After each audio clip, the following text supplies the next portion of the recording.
Oh, My name is. oh. Sorry. Wait. Just leave outside then.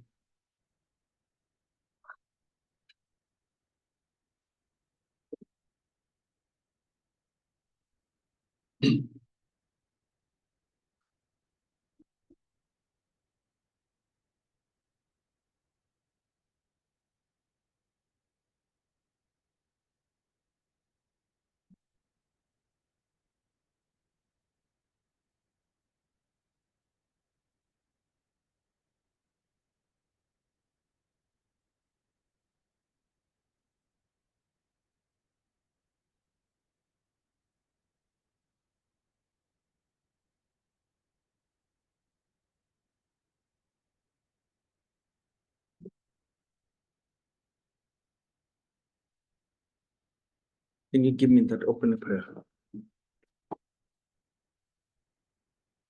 Thank You you. want to do? I will see. No, go ahead, Okay. start. Yeah.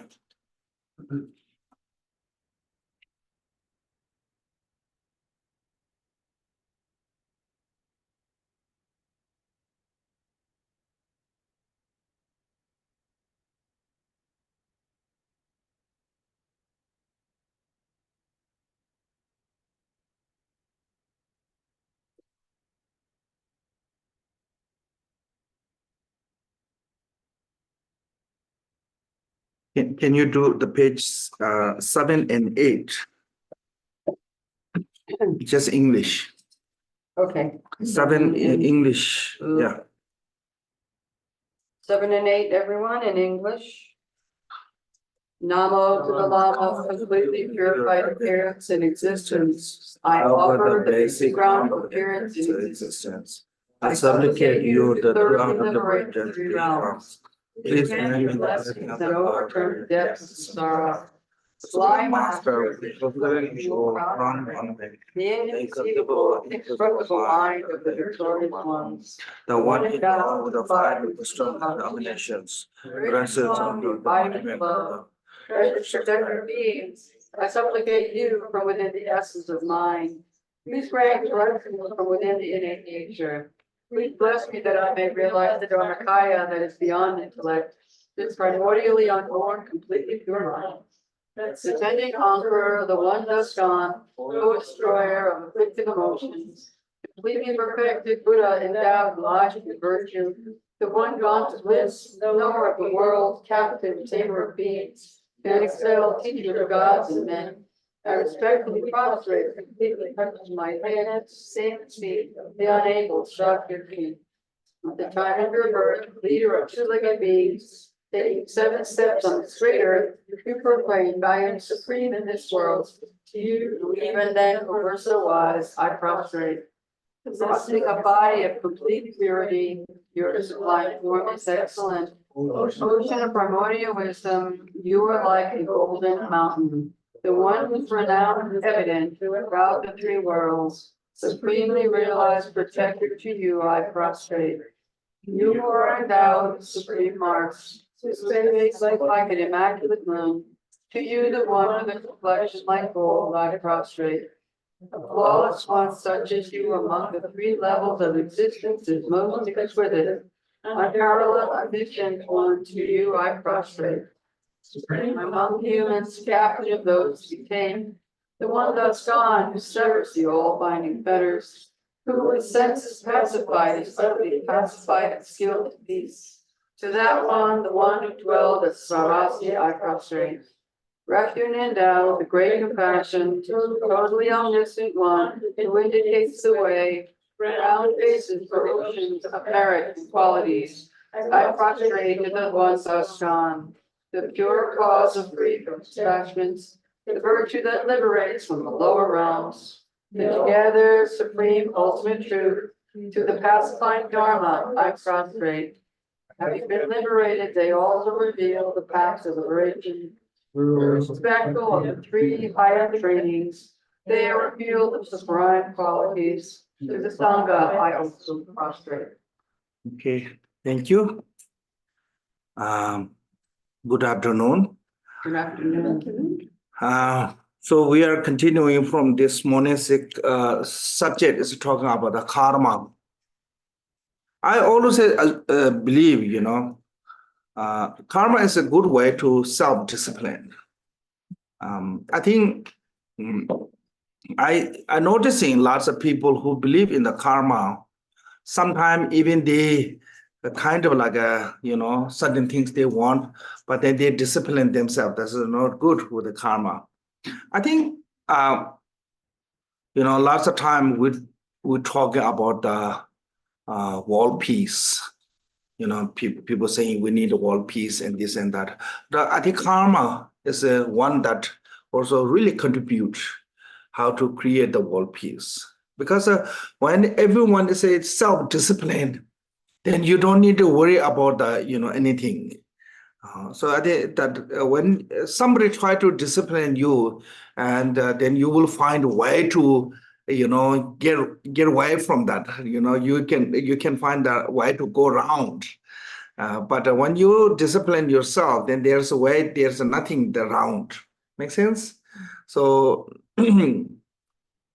So normally people try to make many different type of laws, but many times and they also learn how to break the law without the breaking law. Make sense? So, but if you truly believe in the karma, you're not going to be that kind of tricky. So I think long termly, if we look on the humanly, what kind of can benefit from the karma. Then this is one that in every individual, they took full responsibility of their action. When they took full responsibility of their action, and they understand the concept of or consequence of that action, then they don't no need to tell the discipline, because lots of people saying this is in the I heard this, especially young people saying I want freedom, yeah. But I heard also lots on the online when news they say freedom speech. Sounds like that you can do whatever you want. Freedom and freedom speech or whatever is have a huge responsibility. So I think true freedom you can gain is if you believe in the karma and you really avoiding all the unwholesome deed and doing all the wholesome deed, then the true freedom you can gain from there. Like if you're driving on the highway, if you're driving on the speed limit, even you hear the police siren, what called? Yeah, siren. Siren. Yeah. You don't need to worry because it's not for you. Yeah. But when you're speeding a little bit, then even you saw the police car, immediately your heart said, yeah. So I think this is a disciplined, or it's a discipline. It's come from the karma. And in the Buddhism, if you don't discipline, there's no meditation you can do. Really.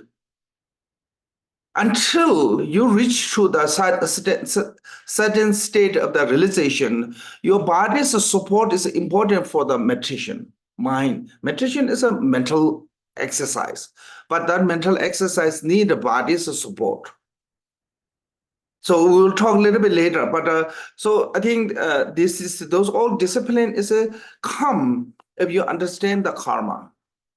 So karma is not just only like a theory or some kind of a Buddhist teaching. I think it's really good for the society.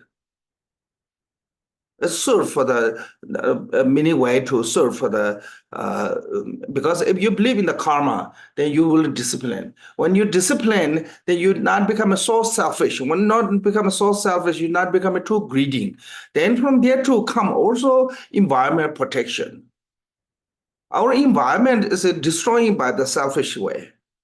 Make sense? So many things I think come benefit if you understand the karma long termly. So I think this is not just only like a Buddhists have to follow. This is everyone should follow. It's a common law. Like any nation. any area, if you command of the 10 non-virtue, you get the punishment.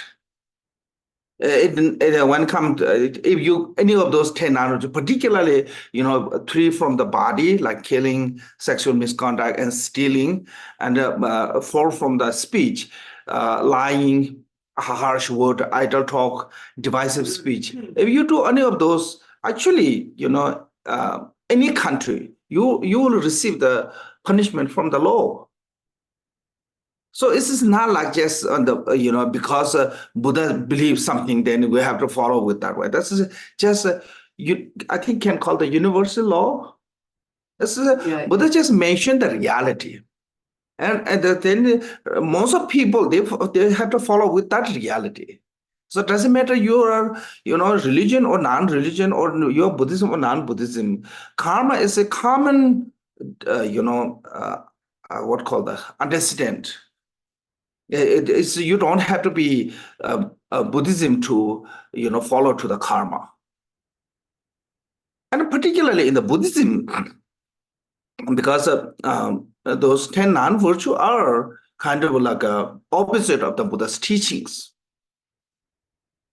Make sense? So then you must avoiding. So if you want to be truly practitioner of Buddhism, so Buddhism practice have only 3 steps. There's a lot of texts of Satana you mentioned, but there's only 3 steps called the 3 trainings. Long as you can follow those 3 trainings, you are perfectly good. First is called the training of the morality.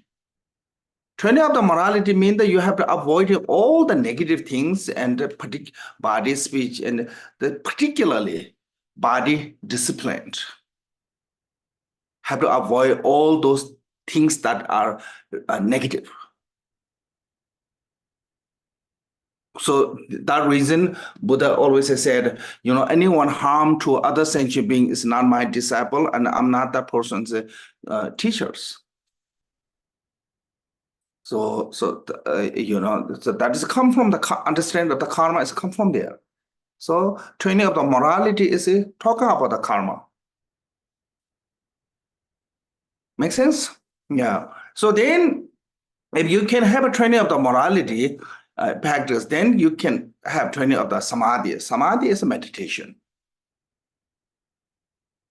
Then meditation have a 2 kind of meditations. But here, training of the samadhi is talking about the karma-binding meditations. Vairochana can do that. But then through the meditation and the discipline, then you can finally have a wisdom. That's called the training of the wisdom. So Buddha's teaching is really simple. Just follow those 3 steps, then you are perfectly a good practitioner. If you don't follow those 3 steps, doesn't matter how much you meditate, you never go any progress.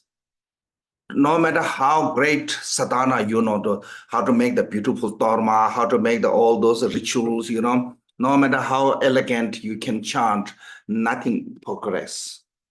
Nowhere go. Because you don't have a goal. You don't have a path. Make sense? So you need driving skill. Yeah. Same time, you need to destination. If you don't have a destination, then no matter how long you drive, you will be just around here. This is called the joy riding, yeah? Yeah. So you just, Buddhist joy riding. You not get anywhere. But you have a goal, you have a destination. If you don't have a skill to drive, you will not get there too. Make sense? So this skill and destination is through, if you follow to those 3 simple 3 paths. 3 trainings, training of the morality, training of the samadhi, training of the wisdom. Then I think this is really good. So for that, If you truly want to meditate, first step is understand the karma. Then, not just only understanding, the karma is your self-discipline. No one can tell you anything. Yeah, so you need our awareness of your own body, speech, mind.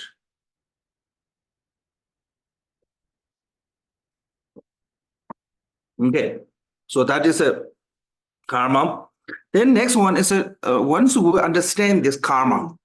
So if you want to be free from that karmic cyclic existence, especially negative karma, karmic cyclic existence. So this, what does the karmic cyclic existence mean? We just continue circling, going round. How to go round is we have ignorance. We are deluded, misunderstand. There's called the ignorance. So ignorance created emotion. Because of the ignorant, deludedly we attach things that is, things that is nothing have pure truth or essence to attach. We attach to them. Because of the ignorance, meaningless one is a see as a meaningful. No essence one is a see as a essence. So then we attach on them. Like our body, our name, our material possession, our all the whatever you have, we attach to them. That is seems the sense thought of, oh, this is mine. So actually that nothing is your. Truth is you own nothing, include your own body. We only using temporarily. We are in the guest house. Make sense? So I think then what call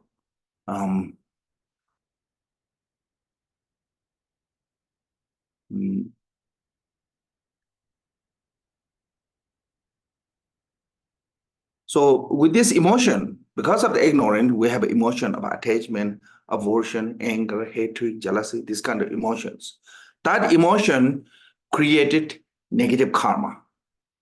So when you create the negative karma, you will have consequences, suffering. When you are suffering, you become more ignorance. When things like lots of suffering going on, our judgmental is becoming really poor. Make sense? Because that's called the suffering to creating the ignorance. Like in the 12 link of interdependent, you see aging and death. And after the aging and death, how the circle is called, go to the ignorance. Aging and death cause to ignorance. So otherwise, if aging and death not causing to ignorance, when we're born, we must be born all the knowledge from the past life. None of them with us. We have to learn everything from the fresh. Even those, high lama recognize it, but they have to teach everything from the scratch. After they recognizing them, teach them. So aging and death cause to the ignorance. So suffering cause to become the ignorance. Suffering create the ignorance. Aging and death create the ignorance. I mean, we can see that clearly. When we get older and older, our memory is weaker and weaker, yeah? So that is causing the aging and death actually become more ignorance. And then suffering, anytime you are suffering, your judgment is really poor. Never, so that way, lots of people said, never make a decision when you are angry. Yeah, because that emotion makes you ignorant, actually. Your judgment is really poor. So this circle, Ignorance create the emotion. Emotion create the karma. Karma create the suffering. Suffering make you ignorant. And that circle is a continuing. We never end. That's called the cyclic existence. So if you want to end from there, first you have to take refuge. Buddha as a teacher, Dharma as a teaching, Sangha as a community. You have to rely on something because you are not capable to taking care of yourself. When we take refuge, mean we alone cannot do this one. We alone cannot take care. Alone cannot find the way to path to the nirvana. You have to rely on someone who are capable, someone who are experienced it. Make sense? Somebody already been the path, so somebody know that road. So that way when you're driving, you have to find somebody tell you the road, or you have to rely on the GPS. Make sense? So similarly, you have to use actually 3 jewels are your GPS. GPS? GPS. GPS. GPS. GPS. GPS. GPS. Don't teach me the wrong word. Okay. GPS. Okay. GPS. Not P. PS. Okay. GPS. GPS. What that mean? What is standing? Geographical physical Something system survey. Geographical point system. Sounds good. Okay. So we have to rely someone. That's called the 3 jewels, Buddha, Dhamma, Sanghas. Buddha taught, because why? Buddha's omniscience, Buddha's that's that's amazing. If we say this one, sometimes people may think we are biased or whatever, But if you look at Buddha's wisdom, until now there's no complaint with the logically. The Buddha's teaching is wrong. There's nothing. Only some teaching, like a Buddha's teaching, or some of them, when they explain the universe, how to, exist, those are a little bit, maybe not really logical, or especially when new science comes, it's not necessarily proved that way. Other than that, really Buddha's teaching, you're not going to find anything there's false. Only one complaint, what I heard from someone said, Buddha's teaching is really good, but end with nothing. That is, he doesn't want. So they misunderstood about the emptiness. Yeah, so that was said, Buddha's teaching is really good, but it's end with the dharmakaya, emptiness. I don't want that one. So other than that, so that is showing us, one thing is that, 2 things is when something is relevant, it always stay fresh. Yeah, relevant to your life, relevant to your society, always stay fresh. Like poem, some old poem, but no matter how many times you listen, it always is kind of like makes sense. It stay fresh. Similarly, Buddha's teaching is no matter how long stay, it always stay fresh. Because he taught truth, reality. Make sense? So Eternal truth. Yeah. The eternal knowledge. Yeah. So I think this reason Buddha is the, I'm not saying other religion is not capable, but every religion, I'm sure every religion is capable to bring you to the free from samsaras. But in the Buddhism, we,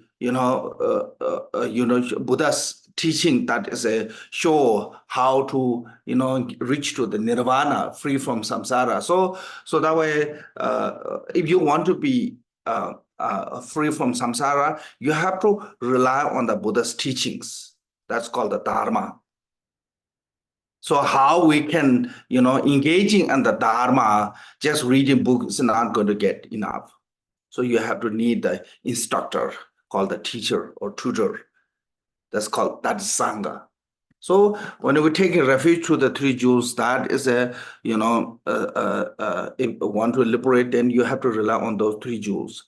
So I mean, yesterday I measured 3 joules or a refugee have two kind of refuge, outer and inner. Outer is called the causal refuge, inner is called the resultant refuge. Causal refuge is we are relying on somebody already awake. By relying on that, one day we become that one. That's called the resultant refuge. Make sense? Yeah. Okay, so that is so refuge is we talked yesterday more, so that way we no need to talk more than that. Then there's a called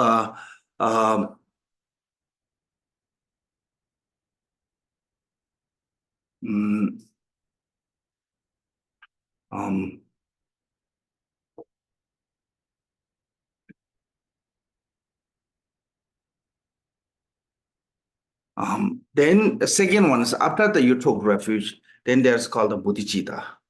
So bodhicitta, cause of bodhicitta is, as yesterday I mentioned, loving kindness and compassion. You know, bodhicitta is like seed. But seed alone cannot grow anything. Seed need soil, seed need moisture, seed need heat. When those all come together, the seed grow. Then you can have the grain. Yeah. So that is in the same that way. When come to the seed of the bodhicitta, have to meet with the favorable condition of the soil of the loving kindness, moisture of the compassion, and then heat of the wisdom. When meet all those favorable conditions, then seed of the bodhicitta will be grow and become great fruition of Buddhahood. Fruit of Buddhahood comes from the seed of bodhicitta. So that way we have to generate the bodhicitta with the loving kindness and compassion, like we're talking about the four immeasurable love, compassion, joy, equanimity. So yesterday we talked more about that. So today we no need to repeat that one, but that is the cause of how to generate the bodhicitta. You know, and bodhicitta, there is two types of bodhicitta: relative bodhicitta and absolute bodhicitta. So first we will talk about the relative bodhicitta.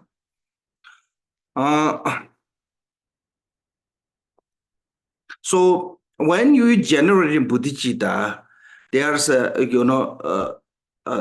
four causes to generate bodhicitta, relative bodhicitta. They are called the 10 Dhamma Sutras. Seeing the beneficial effort of a bodhicitta, developing the devotion for the thus gone one, seeing the suffering of the sentient being, and inspiration of the spiritual master. As inspiration of the spiritual master. So this is those four. One of those are become a main condition to you arouse the bodhicitta. You know, like first one is I said beneficial. Sometimes you learn about the Mahayana text. Through the Mahayana text, then you understand how great benefit can have from the bodhicitta. If you read the Shantidevasa way Bodhisattva conduct, it mentioned there are so many great beneficial. In jewel ornament also quote from there, a lot of them. So read that one, how great benefit can get from the bodhicitta. So sometimes when you learn in that one, then you really want to be bodhicitta. You generate bodhicitta. But some people, they have they see there's some like when Shakyamuni Buddha was ordinary, he met with a great Shakyatujin. There's another Buddha name is Shakyatujin, and he so admires, so devotion just by seeing, and he just there, general bodhicitta said, "I want to like you, like your name, your retinue, your quality, your dharma." So sometimes inspired by the Buddha, certain beings they are progenitor can see the Buddha. So then inspired by the Buddha, they can develop by devotion of the Buddha, they can generate bodhicitta. But then sometimes seeing the suffering of sentient beings, When you see the suffering on the street, then you are right now, your compassion is like an armless mother. That child is carrying in the water. There's no what called that Ability to help. ability to help protect the child. So our compassion is like that. We only can see and we only can scream. Yeah. So our we don't have ability to solve the problem. Like you try to go to those, try to solve the problem for the homeless people. Only you can do is maybe just give the food a little bit. Make sense? No, because you don't know that what is main source of their problem. What is the main cause? Then become like that. So who can do that one? Is only Buddha. Because Buddha can see why we're behaving this way. So then Buddha can see that the source of that one, then, directly give the antidote for that source. So that way, when Buddha give teaching direct to someone, it's an impact immediately, because that one is we all, our individual's background is different. So even we have a similar problem, as the source is not same. Make sense? So like everyone have attachment. Yeah, like yesterday I mentioned, some people can be free from attachment by meditating on the ugliness. Some people, it doesn't work that way, and they need a meditative as a beauty.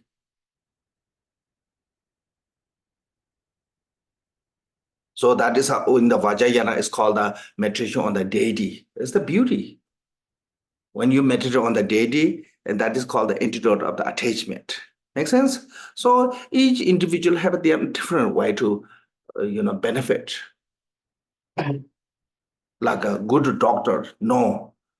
Even same kind of sickness, each individual's physical body is different. So they have to give exactly dosage and medication to that individual. So same thing as the Buddhist teaching is something like that. So that way, so that only can do by the Buddha. Make sense?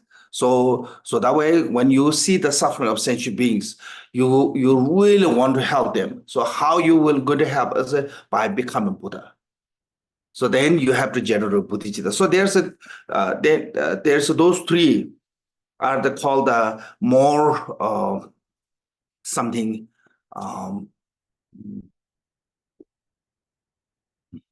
more stable cause. Okay, so like by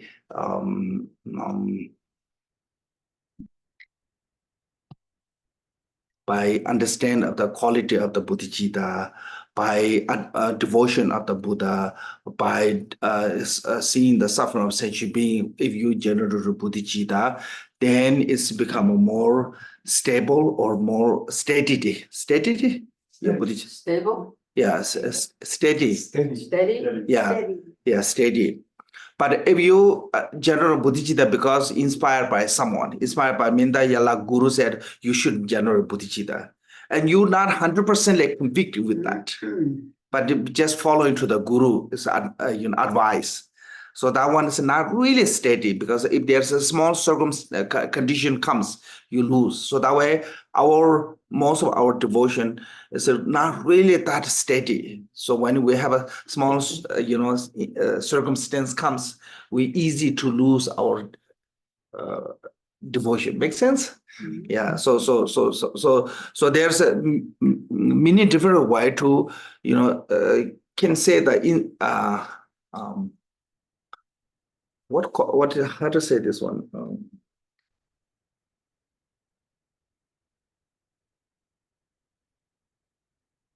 Not instant, like some kind of something happened because of that way. No. Something happened that is make them to become a bodhicitta. That instant, Impact? yeah, An impact? that's maybe impact or Impact. circumstance. Yeah, impact or circumstance. So those are the impact or make the circumstance to creating, becoming bodhicitta. So you need those reasons. So because if there's no reasons, then you have no chance, you have no reason to generate bodhicitta. Make sense? So I think something like that. Then of course then how to get the bodhicitta is it? You have to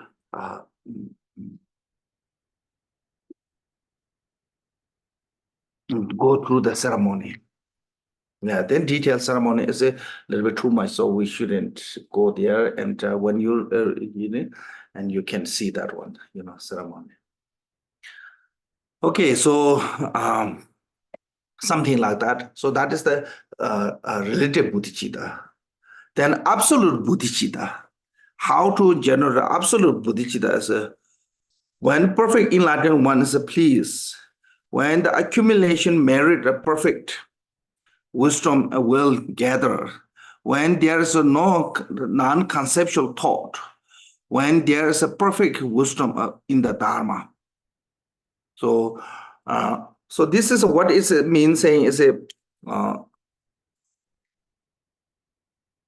there's a absolute bodhicitta. There's three main causes. Please the Buddha. One perfectly enlightened one is the please, and vast accumulation. Second is a vast accumulation, and third one is a meditation on the non-conceptuals. So those three. So how we can, what that means is this how to practice on this one. There's called what called the karma abiding and a vipassana. So karma abiding is basically making your mind more suitable to and concentrate on the non-conceptualized thought, non-conceptualized wisdom. Because right now, when you try to think about the non-conceptualized wisdom, immediately second moment, other conceptual comes. So our conceptual thought is like a water wave continually. So how to rest that one? How to stop that one? That conceptual thought, continuing conceptual thought. How to stop that one? Through the karma abiding meditation. Yeah. So that is called the karma abiding. So when come to the karma abiding, you have to learn that they have some kind of a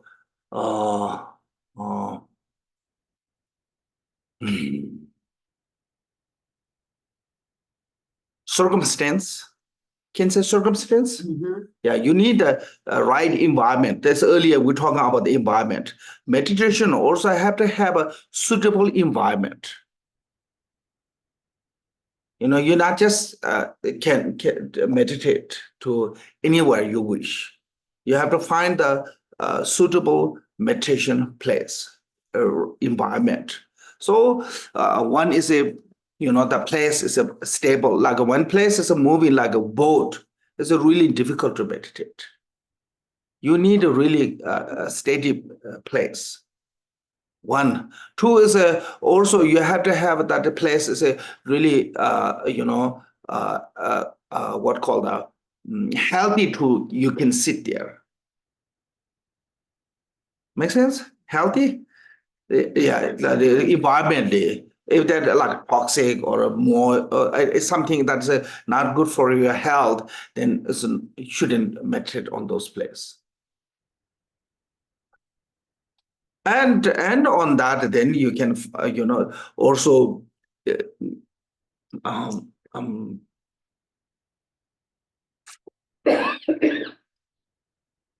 also have to look the less distraction. Even your house, just find the place there to have less distraction. Okay, Then there's another things that come, maybe more light, less light, is based on your mental condition. If you have a more agitation, should have less light in the room. If you have a more dullness, sleepy or dullness, you should have a more light in the room. Those are based on your condition and so meditating. So those you should find. Then once actually main meditation is called the mindfulness. So just use something, any kind of object. You can meditation on the Buddha's image. You can meditation on your breathing. You can meditation on the kind of like flowers or something. Is the object should be positive. If you using the outside object like a statue or a flower or something, first you have to look at it. Makes sense? First, you have to look at it. Then gradually, you bring that image into your mind. Then your eye no longer need utilize, because then it becomes less conceptual. So that is how train, because you have to train your eye, you have to train your breath, you have to train your body to become mind into the meditation. Make sense? Yeah, this is called the essential point of the body. Then same things, how to sit, or those also part of that.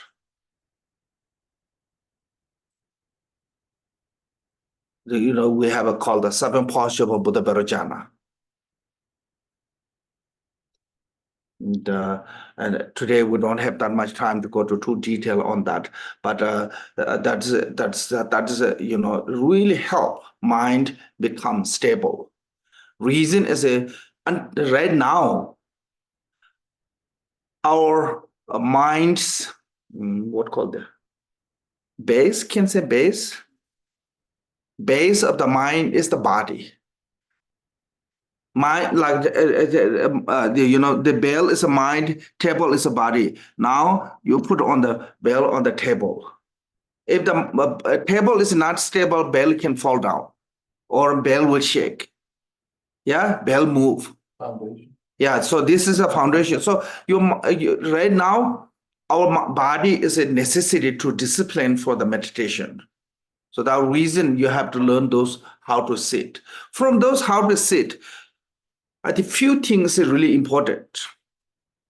Leg Vaja cross or not, it's not big deal. I think it's okay. They said leg can be sit as a lotus posture, or leg can just sit on the chair, like a Buddha Midriya's posture is called. Yeah, many said it's just no problem for that. But one thing is I really have to have is a spine straight. When spine straight, you have to just pull up here a little bit like this. So when you pull up here, your neck also becomes straight. Because I see lots of people try to sit spine straight and sit like this. You have to cut it you can feel that you're pushing up from your ground. When you push it up, then your whole body goes straight. What is that? Is a reason is when your body is completely straight, then the channel inside the body becomes straight. When channel is straight, then wind of water flow gently. More wind flow gently, become less active your mind. Mind become more calm. So spine or the body straight is really important. That way you cannot meditate on the lay down. You cannot meditate on the on the lazy chair or the lazy chair or something like that. You cannot do that. It couldn't do, because the mind becomes sleepy or relaxed, too relaxed, and that's not healthy. So if you want to be meditation, because meditation is not about the relax, as a people think, just stop thinking. Meditation means that you need awareness. So for that, you need a mind really sharp. Then, so that way, the one thing is the spine must be straight. That one. Two, eye don't look too much, because wherever your eye looks, your conscious will go there. Whatever you see, your thought will continue comes. So that reason I try to look on the front, or don't try to look much. Don't utilize it on the eye consciousness. Just live as a nature. I think that's help to reducing our discursive thought. Then shoulder is open. They said in the Vairochana, they said when shoulder is open, it becomes less wind disease. So wind disease is talking about like stress. Yeah. So that's really released because it's open the heart chakra also. So they said it's a mini Tibetan master according to the Vairochana, and they say in the shoulder open is a really help to release the mental what called the wind, what called the stress, because it cause to less wind disease.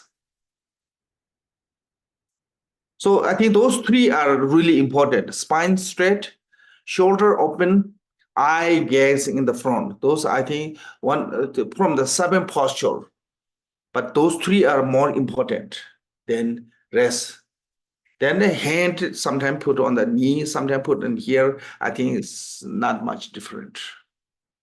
Yeah, and maybe tongue in the touch on the callups.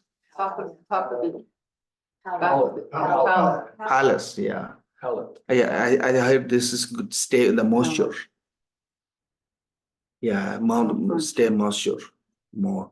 So, but I think my understanding is it's especially from the essential point of the body as a 7 posture of the Buddha Vairochana, those three are really important. Spine straight, eye gaze, and the one yoke, and shoulder open.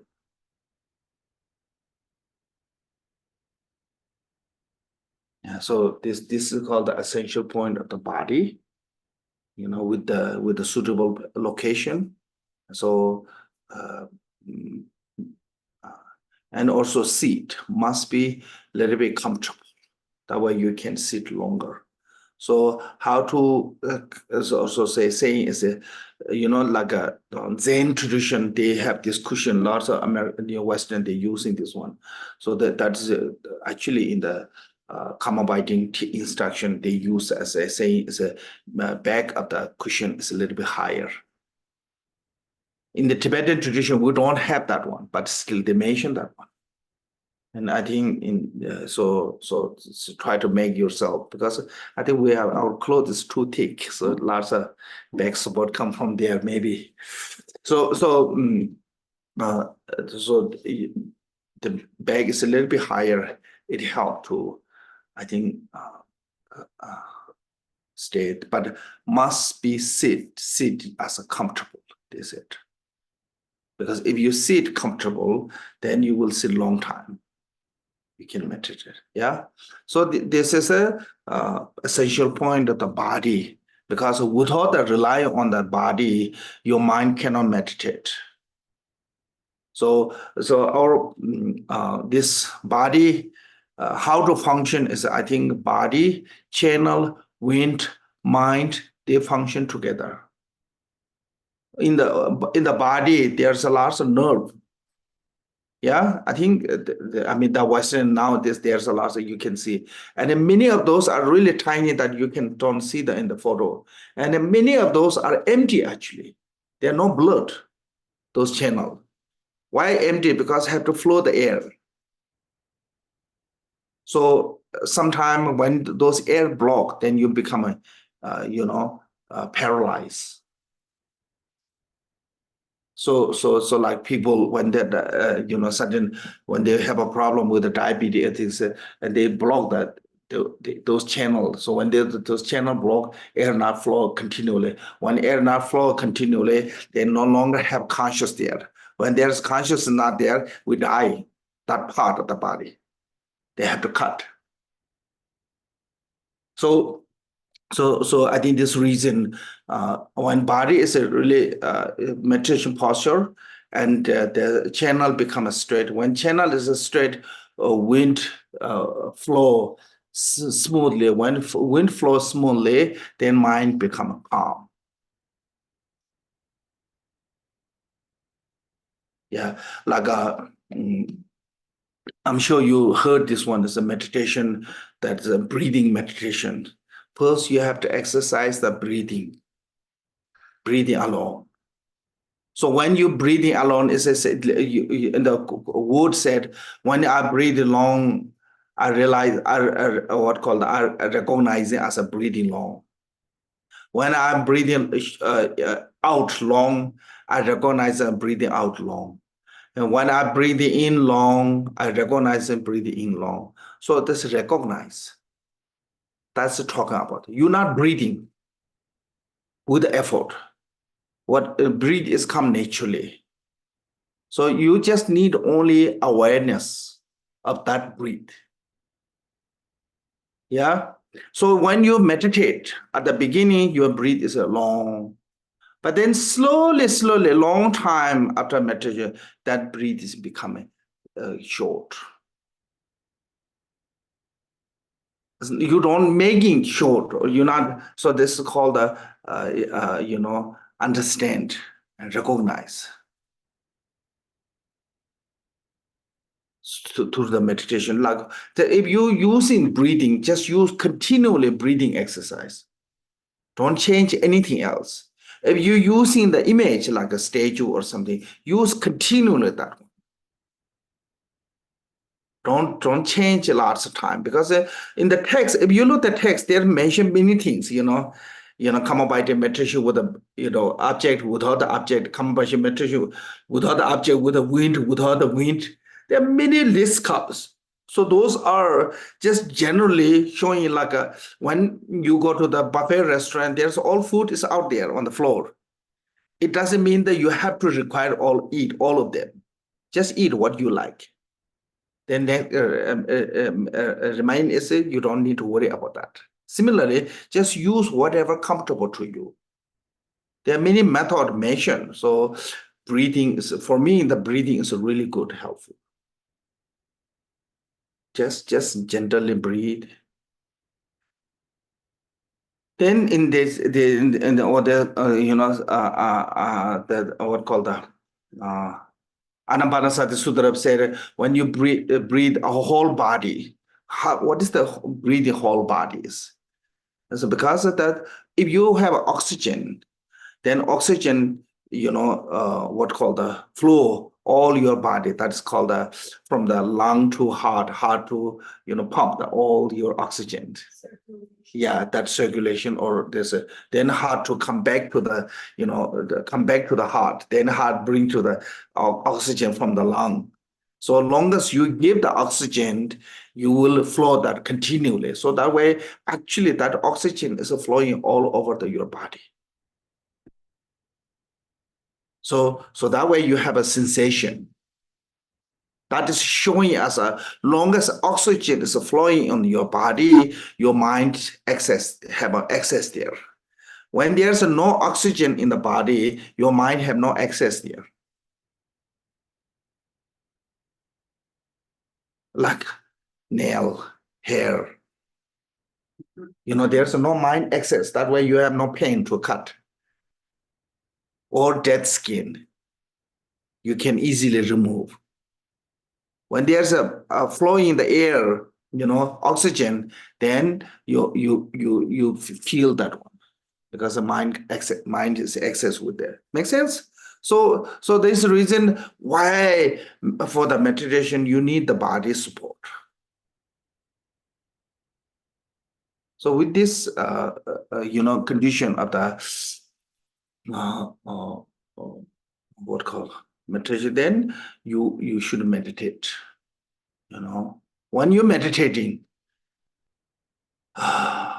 what call?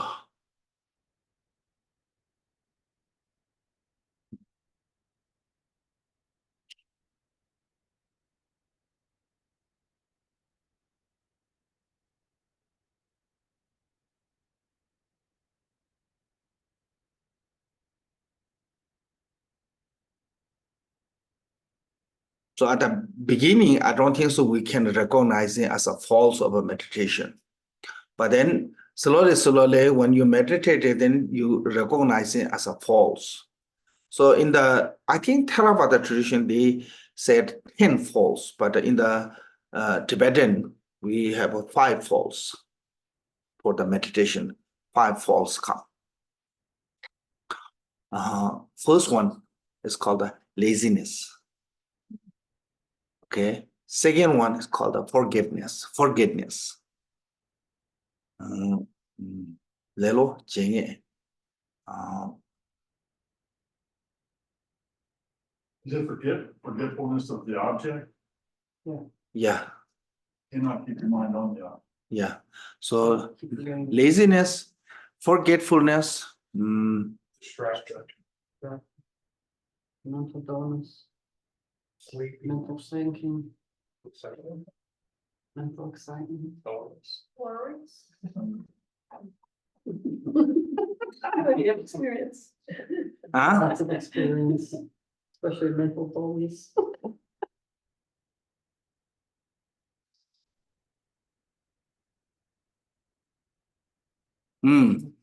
sorry.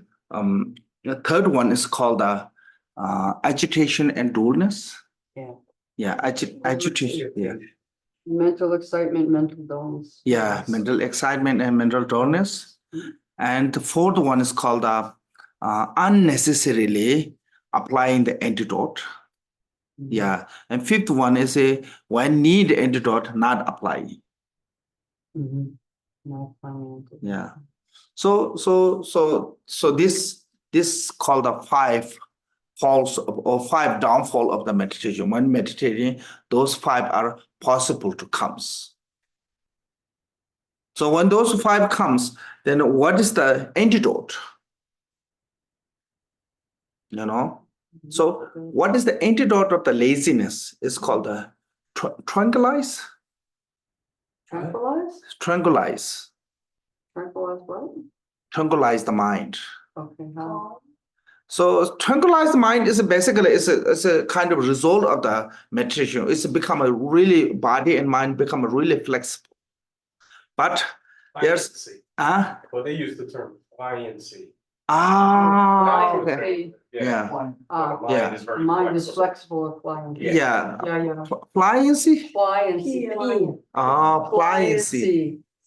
Pliant, like flexible. Okay. And mental flexible. Go with the flow, man. Be pliant.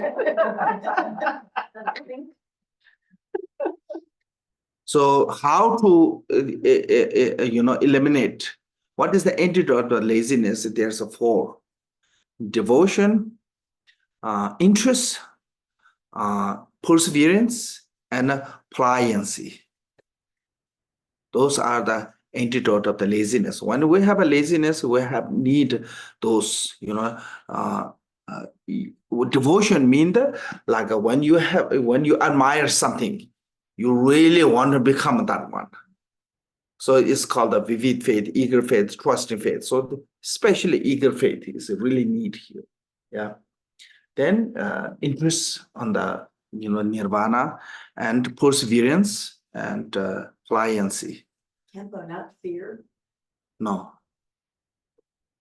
I mean, you can use like impermanence. I remember once the Lama said, the best way to get your practice going is to paint in bright red the word death on the wall in your bedroom. So the first thing you see when you open your eyes is the word death. Yeah. And that will get you going. Right. Lama's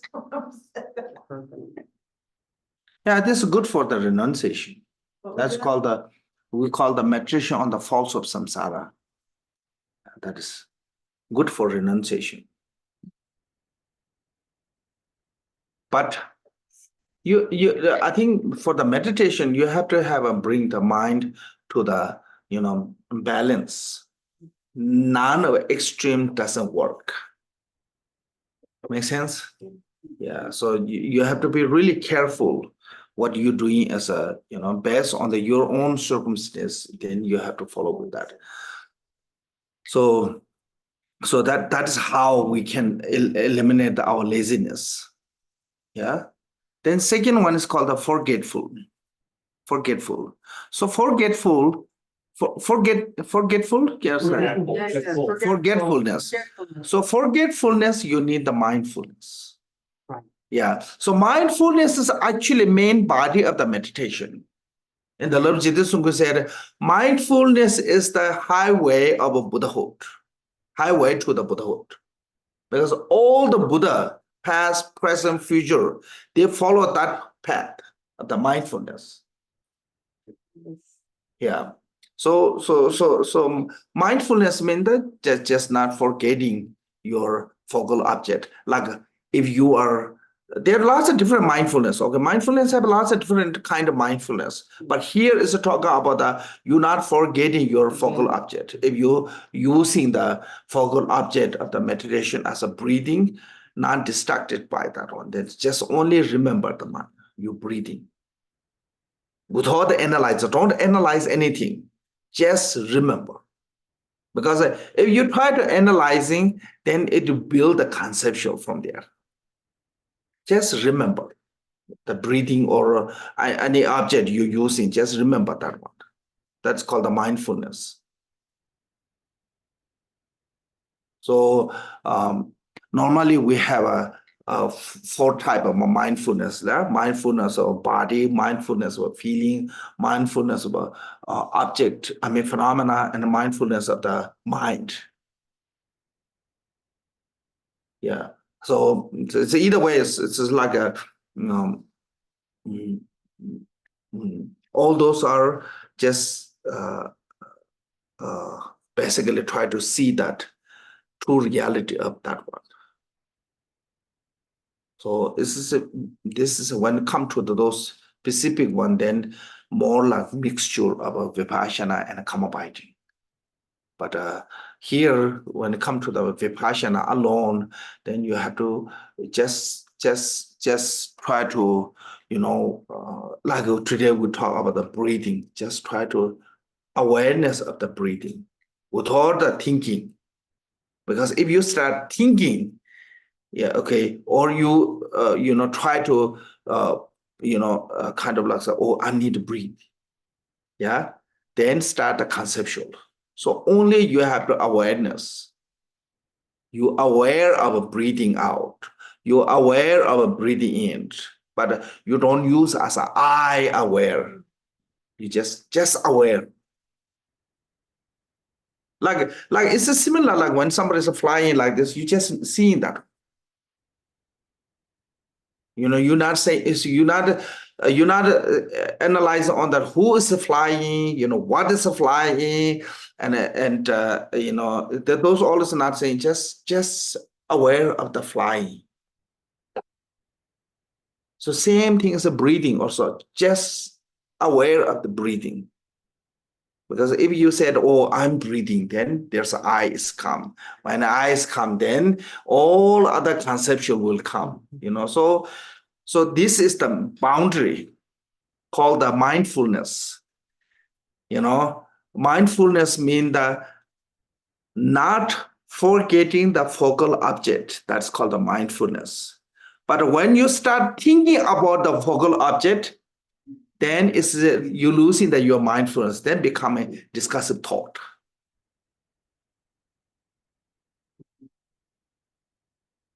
So I think this is how we eliminate our forgetfulness by meditation. For antidote of the forgetfulness is mindfulness. Then antidote of the what called agitation and dullness is a watchfulness. So what you're watching is you're not like investigating, or there's something coming or not. Just aware of make sure those are not there. So when you have this mindfulness, and if that agitation or dullness comes, you immediately recognize them. Make sense? That's called the watchfulness. Not saying anything, not protecting anything, just watching. So that way, this boundary is, I think, really thin. If you go to a little bit further, then it becomes a distraction. So I think in the sometime we said mindfulness and the watchfulness is like you have a treasure house, and there's a gatekeeper, who directly make sure thief not go in and a precious object not go out. That is a job of gatekeeper. That is the mindfulness. Then watchfulness is on the roof. What call those? The security on the roof. Yeah.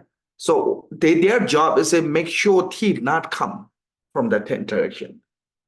Non danger come. The danger is not around. Their job is not the gatekeeper. So make sure gatekeeper is there. Make sure the surrounding is not dangerous. Make sense? Mm-hmm. So watchfulness is something like this. So that is the antidote of the agitation and dullness. Yeah. But then when you have this distraction, if you let go of that one, then it become, become a false. So you have to apply the antidote.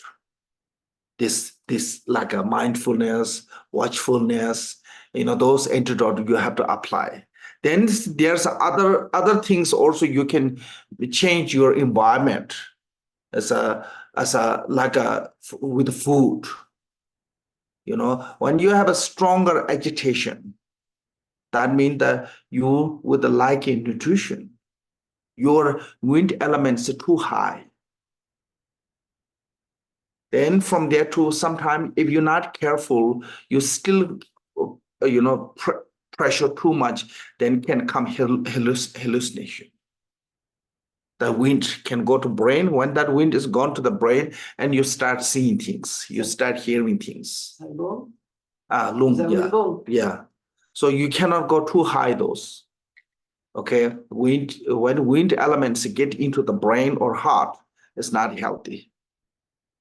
So when agitation is coming, you have to need more nutrition food, heavier food.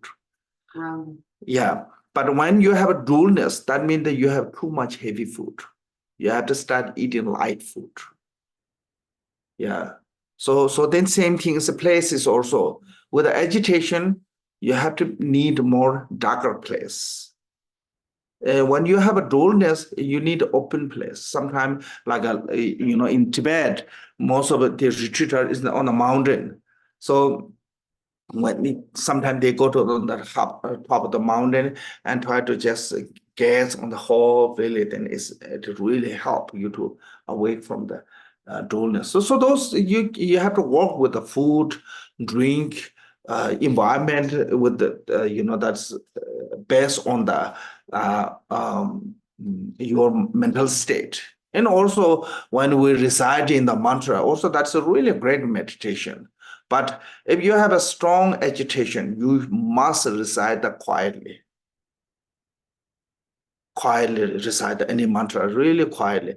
But if you have a strong dullness, fall asleep, then start with recite with a melody. Makes sense? Those two are actually direct antidote of the meditation. Recitation of the mantra with a a melody or quiet is depend on your mental state. If your mind is a really monkey, then that time you need to really chant quietly. But when your mind has become a really pig, then you have to chant with the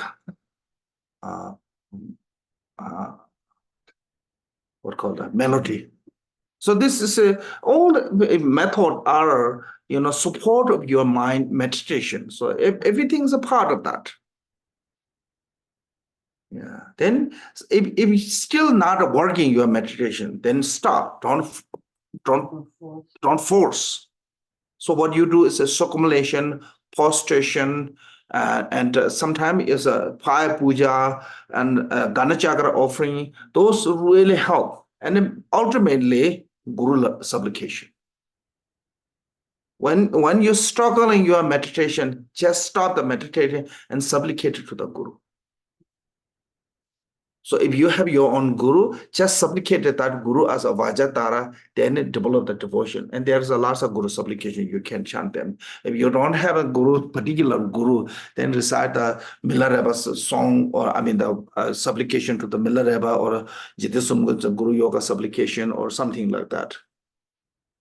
So called the Guru Yoga is an enhancement of the meditation. It's called enhancement. Enhancement of the meditation is a Guru Yoga. Whenever you struggle in your meditation, sometimes it's just stop that one, just supplicate to the Guru.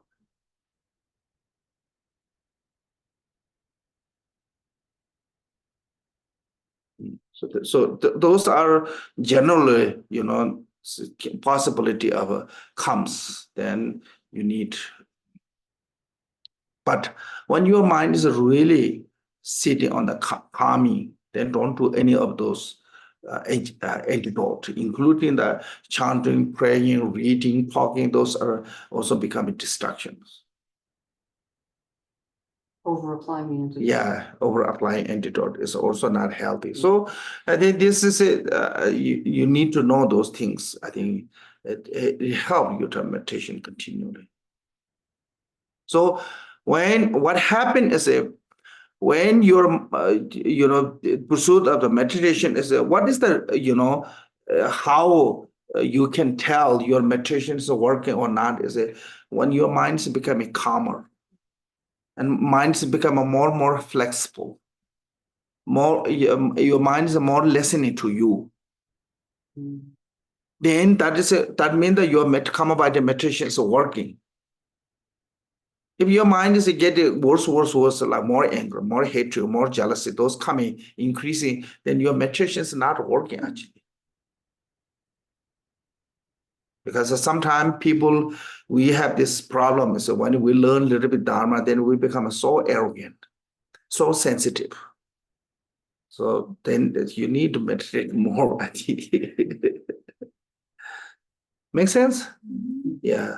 So this is not the key to elimination of the suffering of samsara. We're talking about from this morning suffering. Yeah, we start from the suffering, but this is the way to eliminate the root of suffering. So if you really want to completely eliminate the root of suffering, then you need a realization of the emptiness. If you want to realize the emptiness, you need the support of the Kamabhati. Because the realization of emptiness does not come just immediately. You have to train your mind in that direction. So how to bring is you need the mind is flexible. So how to make the flexible is through the Kamabhati. When you meditate more and more on the Kamabhati and your minds become more flexible, when your minds become more flexible, then you can rest in the one pointedly nature of the mind. Make sense? So that is the main purpose why we're meditating.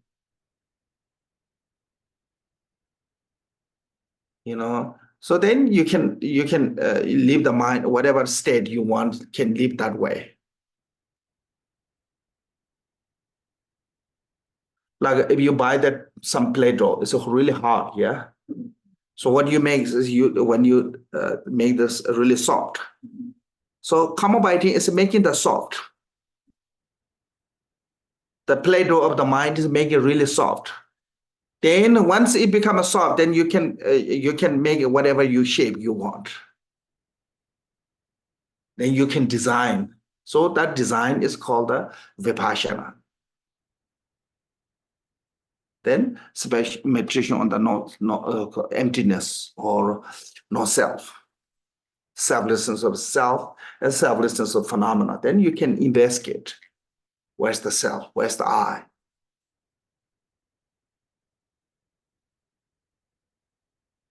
You can investigate where's the I. That's when you through the investigation to then some point you're not going to find anything that's called the no self.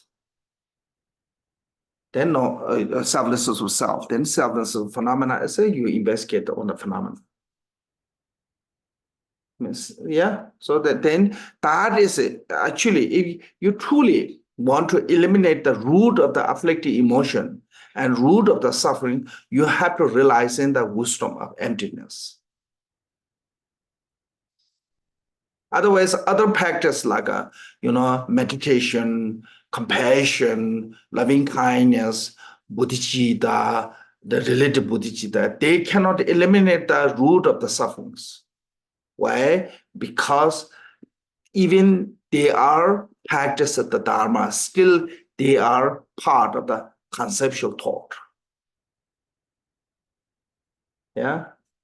So I think just maybe briefly about the meditation, something like that.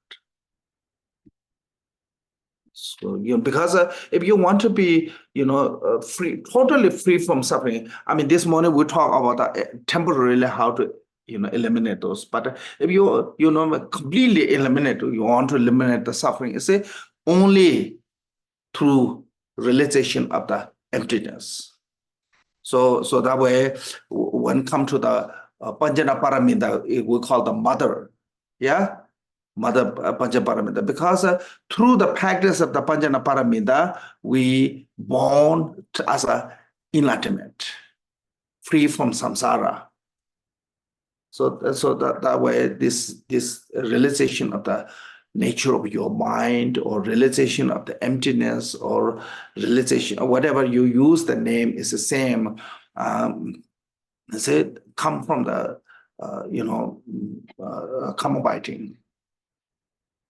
So the reason I think Shantideva said through the karma biting, then you can get the Vairochana. Through the Vairochana, then you can eliminate all the root of the suffering.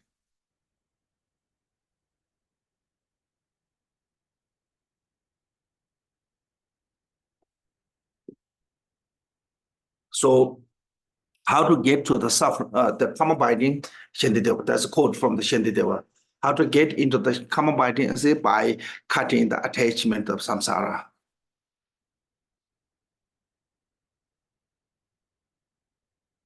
So this basic. So then I think that is the kind of like an ultimate solution to how to eliminate. So then, we reach to the nirvana.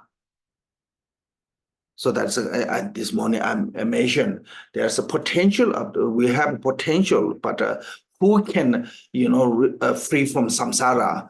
So not just having potential is not can become a free from samsaras.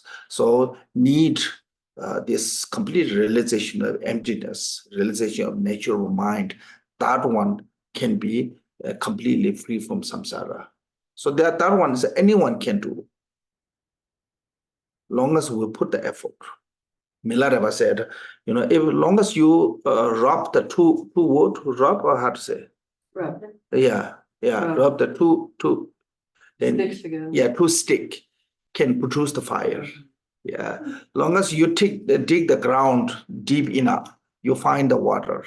Same thing as if any human being can put the effort, there's nothing to not accomplish. Because sometimes we have this kind of self-doubt, oh, I'm not good enough. I don't think so. I can do that. We kind of, I don't know what to call the self-doubt or lack of confidence. Low confidence. Yeah. Low self-esteem. That's a little different. No, Huh? lack of confidence. Lack of confidence is more. Oh. Lack of self-esteem is you don't like yourself. lack of self-confidence, lack of confidence, and you can't do the task. Yeah. you Oh, can really? Yeah. do it, yeah. It's a difference Oh, I thought it's And self-esteem is really about yourself, wrapped up with the ego thing. right? Confidence is Ability, believe in your ability to accomplish. yeah, ability. So either way, when we're practicing those things, or temporarily eliminating or permanently, one thing is we really need is a patient. Yeah, I think that's we have to learn how to be patient. So if you read the jewel ornament, there's a list of how to meditate on the patient. But I will read a little bit for you here from the jewel ornament. This one is like a Shantideva. You should investigate. So when you have this, anger or impatient, so there's a few things you should investigate this. So first said that those who harm you have no freedoms, like a Devadatta, who have no power to avoid harm due to the power of the hatred. So when somebody harm you, how you react with that? So you have to see as that individual have no freedom. That individual is totally overpowered by the afflicted emotion. Like a Devadatta is a lack of freedom. He have no choice. Why? Because he is totally overpowered by the hatred.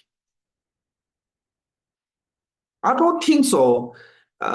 Anyone is enjoying being what called the nasty, being bad. Yeah.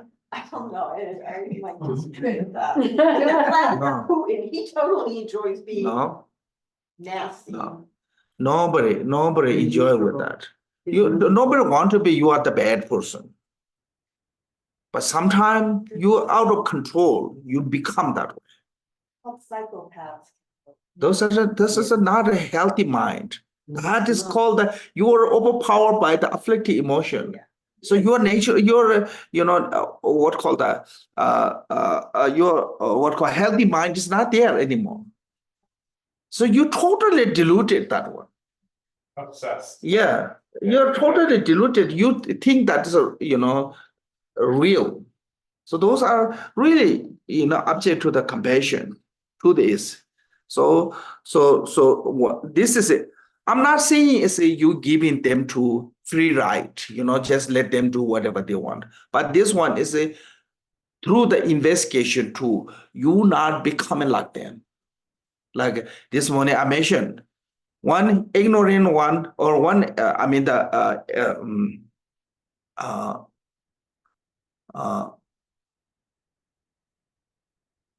one ignorant one show the anger to you, and what call one ignorant one engaging on the negative how to say Action. non-virtue, and one Delusion. anger one react to that way non-virtue. So both are wrong. Make sense? So that way, so this one is you not try to giving the justice to those people or anything. You not try to covering them. It's only how to protect your own emotion, because most important is you have to protect your emotion. Otherwise, you become like them. That is not different. So this one is all about how to you protect yourself, how to protect yourself to not becoming like them. Yeah. So that way, first one is said when somebody say that kind of things, then you have to investigate that. Say all they don't have a freedom. Their mind is totally occupied by the afflicted emotions. So if you think that way, you become less emotional. Your hatred is not there. You are what called not revenge, but like anger is not there from that circumstance. Okay, so power with hatred. Then second was that the harm is a fault of your own karmas. So I think we have to investigate that one. Say, if you don't have a karma to receive that harm, I think you will not go to get that harm. Yeah, from your past life, you created something that way you like a sometimes some incident happened. Like recently in Nepal, there's airplane crash, only one survived. All the crew died, but only one survived. So sometimes it happened like that. I one time near our monastery, the tourist bus totally, I think most of people died. I heard one little baby not harm anything, Oh, just totally survived. So lots of time it happened that way. So I think without your own karmic revenue, I don't think so.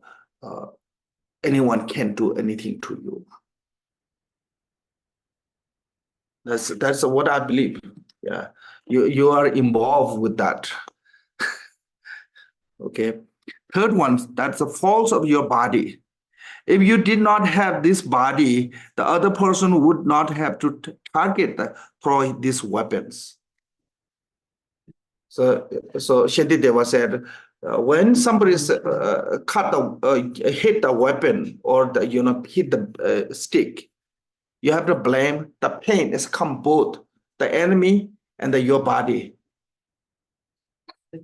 Yeah, so your body is also involved that one. Fourth one, this is a fault of your mind because I do not see this excellent body as something that can easily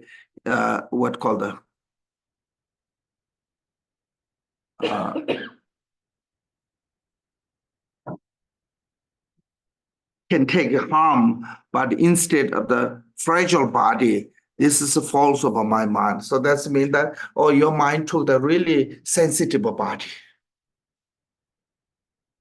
If you have a really strong body and those things, small things, not going to doesn't not matter much. So this is a way to meditate.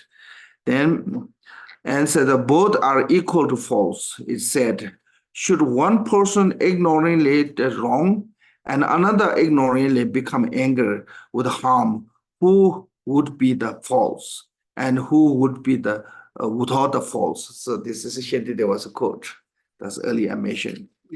Then benefit, it says, in depending upon them, I purify many evil. My patiently accepting the harm that they cause, so forth. So this one is actually, Khenpo said, when you investigate who is the most important for you, Buddha or sentient being, to become enlightenment? sentient beings. Sentient beings. Huh? Yeah, equal. Yeah. Because without the Buddha, you're not going to find the instruction to how to practice. But without the sentient being, you cannot apply. You have no way to practice. Yeah, you are way to practice. So you have to be, grateful to sentient being, Right. because they are because that way you can practice the generosity and patience. Those are So I heard Adisha when come to Tibet, he bring one Indian man, most irritated one. The cook. I think cook or something. Yeah, He's cook. yeah, Yeah, it's yeah. most irritated one. He's annoying one. So he specifically bring that one to train his patient. Yeah. I think whatever he does is he always doing the irritated way, something like that. It's criticizing a teacher. Yeah, so something like that. So it's always be like that. So that is bring to to train himself. So that is showing us without a sentient being, no one can become a Buddha.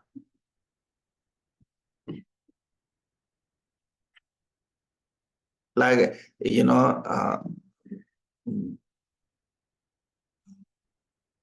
you don't have patient, you are not doctor. Yeah. If there's no subject, you are not king. You become a king because of the subject. You become a doctor because of the patient.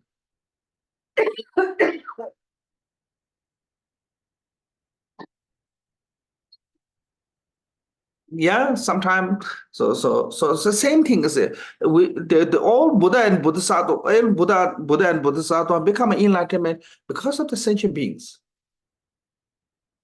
If sentient beings not exist, Buddha, no one can. I mean, sentient being support is not there, then no one can become truly complete enlightenment. So without the sentient being, you cannot complete your six paramita practice like generosity, moral ethics. So when you give in to someone, you need gratitude. I'm really grateful that person is here to I can practice my generosity. I'm really grateful that person is here to I practice my patience. So just say thank you.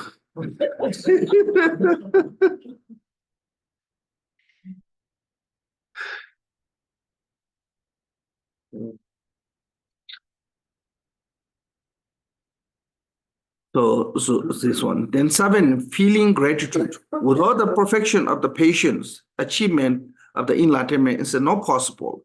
Without the harmful person, I cannot be practiced the patient. Therefore, this harmful person, Dharma friend of mine, Dharma friend to whom I am, whom I am grateful. So truly is actually when you look this way, you know, who is the truly your Dharma support? You have to look this way. Lots of time we think that sickness is an obstacle to the Dharma, you know, and people who are not nice to you is you think that the obstacle to the Dharma, and suffering is sickness is an obstacle to the Dharma. They are not obstacle of the Dharma. They motivated you become a more serious Dharma practitioner. Because when things are well, and things are good in our life, we less think about the Dharma. When there's a little bit problem come, then immediately call into the Lama, go to the temple, start praying, and we become more serious. Make sense? So true obstacle is sometimes success is become a true obstacle to the Dharma. Failure is not. Joy is become an obstacle to the Dharma. Suffering is not. Yeah. You take that all the way through, or do you have a threshold? Because eventually that can become abuse. If the Dharma friend is making you, where do you, because you see people and they just, this is way too much. I mean, abuse, where do you draw the line?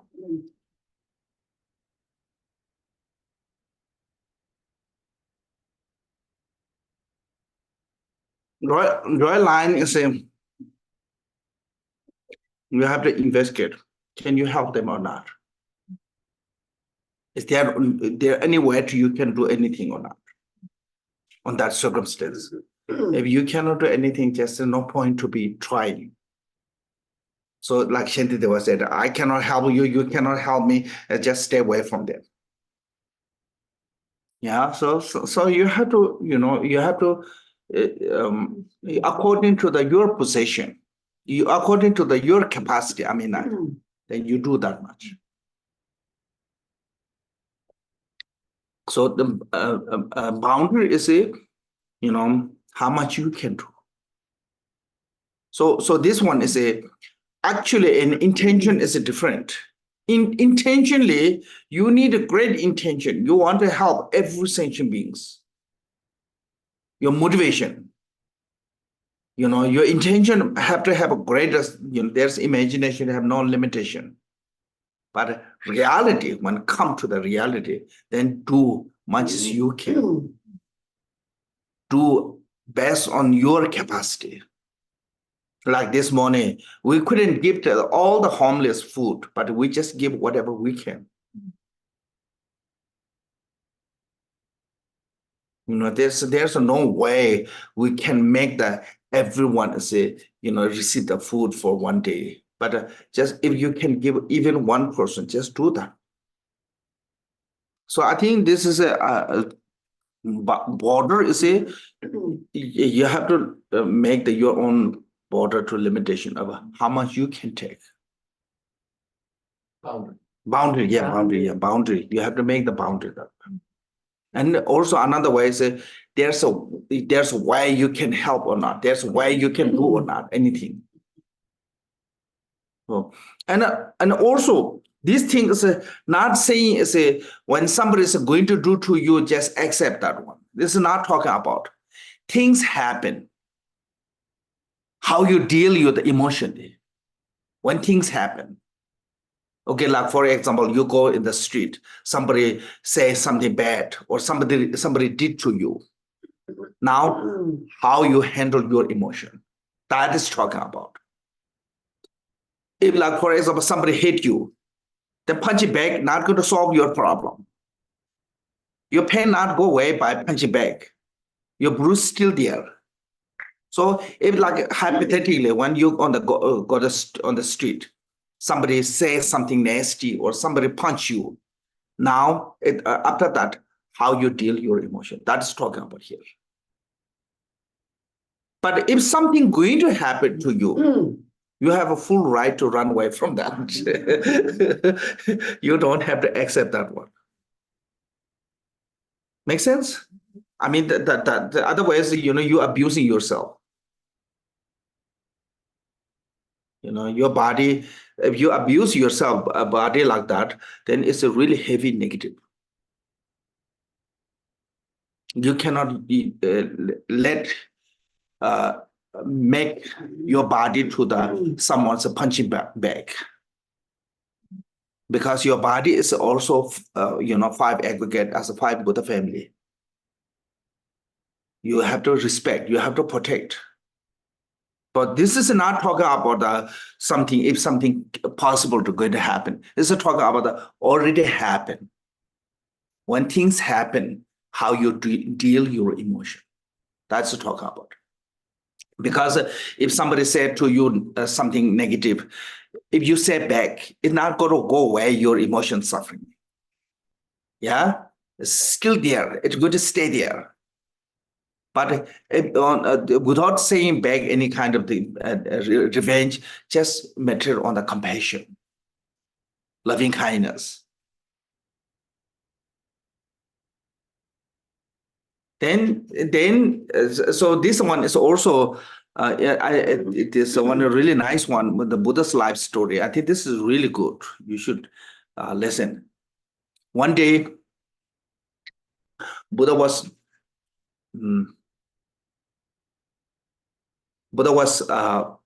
meditating. I think Buddha was teaching.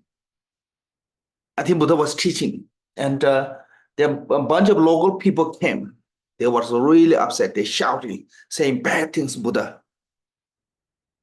Lots of bad things saying Buddha. And Buddha continually giving teaching without responding to this. And he was saying lots of things. Then later he really tired. He said, "Why are you not responding to me? I'm really, saying a lot of those things, but you're not responding to this." And Buddha said, "I give you an example. If you send post box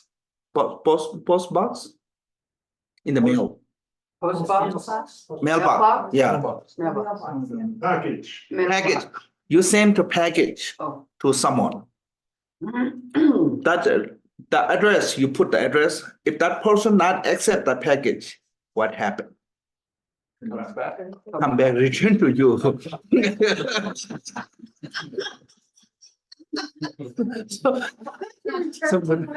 Yeah, return to sender. Buddha said, "I didn't accept your package."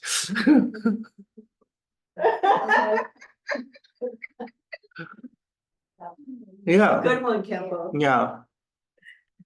And one day also, few months went to the begging food. One day begging food, and on the street, some man came really upset with those monks. Say, you guys are lazy, don't want to work. That way, come to begging food. You are a man, healthy. You should work, make your own money. You make your own, then eat. Don't be lazy like this. You follow into the lazy guy, called the, Siddhartha. That way, become like this. They're saying lots of bad things. You have no special. You are no different than us. Why you beg? We have to give you food. We're not going to give you food. So if you are truly someone, then remove that ball. They put the ball on the really pillar, high pillar, but without touching to the pillar. So then monk meditate, and he went to fly up and remove the ball and come down. Then one day those monks come back from the begging food. Buddha was really disappointed with them. Buddha said, I told you, don't show the miracle power in the public. When you show the miracle power in the public, then people start following to the person, not the Dharma. By that, decline the Dharma. Then they said, no, Guru, we didn't show the miracle power because of that, because they not just saying bad things about us, they were saying lots of bad things about you, so we couldn't take. And Buddha said, it's not bothering me, why you bother? When they criticize me, it's not bothering me, why you bother? It's not your problem. They criticize me. If I'm not bothering, why you bother? So like that, when you not take, it's not becoming your. Only when people give you, particularly, like saying things, only it become your when you accept that.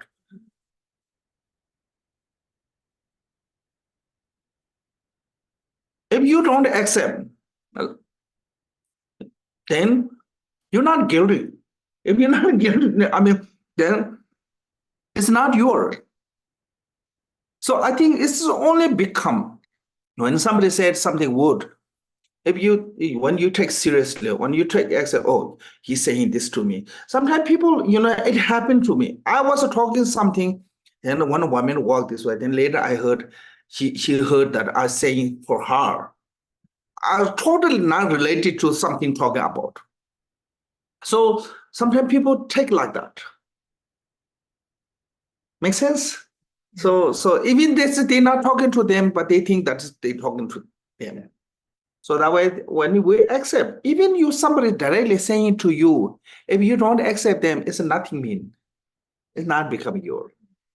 So that is how Buddha said you have to train your mind to how to become a patient. Yeah.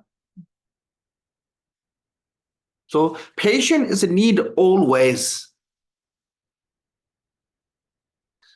You need, all time, whatever you need, want to be, mundane happiness or permanent happiness, or patient is the key to reach that one.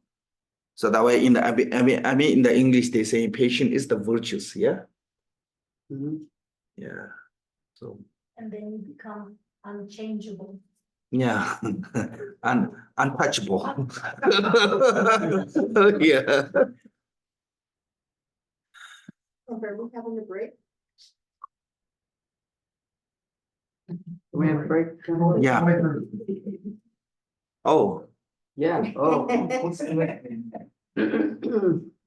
all the please. So then last one is said that all the Buddha are pleased. That is the bring great benefit of effort. So when you are really truly be patient, that means Buddha is so happy. Why? Like if child is in Down syndrome, okay, one child is in Down syndrome, then everybody treat the child, even the child is nasty, everybody treat nicely. It makes mother so happy. Yeah. How grateful she is when she see that everybody, even the child is doing bad things, saying bad things, but still people are being patient to that child. That make really mother happy. Same as the Buddha's feeling is that one. For the Buddha, sentient being like their only child. Make sense? So when you kind to them, then it make the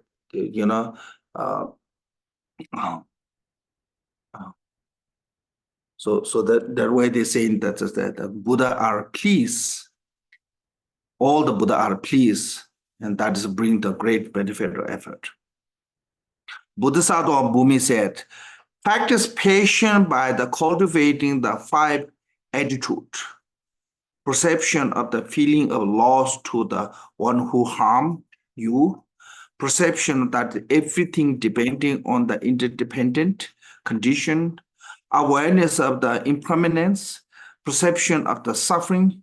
And perception of the fully embarrassing sentient being in your heart. Embarrassing? No. No. EMBR. Embracing. Embarrassing. How to say? Embracing. Embracing. Yeah. Embarrassing. Embracing. One time I was talking, that time my English is worse than now. I said, you know that Trishul. I was just talking about that, like, the Guru Rinpoche have this, Katanga. Yeah. So that's called the Trishul. Yeah. And people said, yes, we know the tissue. They thought I'm talking about the tissue paper. So embarrassing and embracing. Embracing. Embracing? Embracing. Embracing. Yeah. Embrace. Embracing like a hug. A hug. Embracing. That's one. Embarrassing. Maybe sometimes embarrass you. Very different. Okay. So we take short break? Yeah. Yeah. And maybe we do some practice with that. Yeah, Vairochana. You want to give it out? Okay. Yeah. All right.